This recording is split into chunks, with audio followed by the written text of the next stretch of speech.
আমি ডক্টর শঙ্কর দাস মহাপাত্র, পেশায় স্ত্রীরোগ বিশেষজ্ঞ। আমি Bhagirathi Neotia woman and child care centre new টাউনের সঙ্গে যুক্ত। ব্রেস্ট দিয়ে কি কোনোরকম কোনো ডিসচার্জ হচ্ছে, তাহলে কিন্তু ভয় পাবেন না। কেননা বেশিরভাগ ক্ষেত্রে দেখা যায় এই ব্রেস্ট থেকে যে ডিসচার্জটা হয় বেশিরভাগ ক্ষেত্রে এটা বিনাইন, মানে নন ক্যান্সারাস। খুব সামান্য ক্ষেত্রে এটা ক্যান্সারাস হতে পারে। অতএব প্রথমে ব্রেস্ট থেকে ডিসচার্জ হয়, আমরা কতগুলো কোশ্চেন পেশেন্টকে জিজ্ঞেস করি। আমরা জিজ্ঞেস করি যে ব্রেস্ট থেকে ডিসচার্জ হচ্ছে আপনার একটা ব্রেস্ট থেকে হচ্ছে না দুটো ব্রেস্ট থেকে হচ্ছে। সেকেন্ড জিজ্ঞেস করি যে আপনার যে ব্রেস্ট থেকে হচ্ছে একটা জায়গা থেকে বেরোচ্ছে না অনেক জায়গা থেকে বেরোচ্ছে।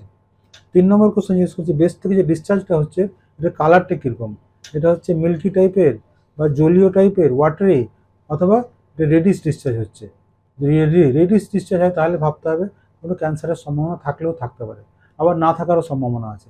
যদি ওয়াটারি ডিসচার্জ হয় তাহলে অনেক সময় ফিজিওলজিক্যাল ওয়াটারি ডিসচার্জ হতে পারে, অথবা কোনো সময় কোনো হরমোনাল কোনো যদি প্রবলেম হয় সেক্ষেত্রে ওয়াটারি ডিসচার্জ হওয়ার সম্ভাবনা থাকে।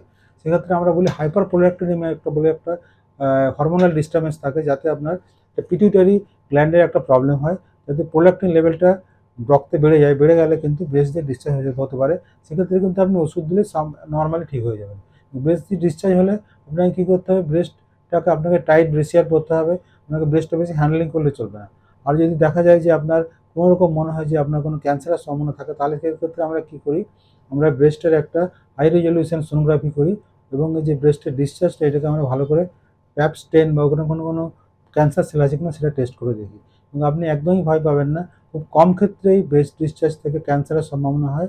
সেক্ষেত্রে আপনাকে কোনো ভালো ব্রেস্ট সার্জনকে দেখাতে হবে, যাতে আপনার এই চিকিৎসাটা আপনি ভালোভাবে করতে পারেন। Thank you.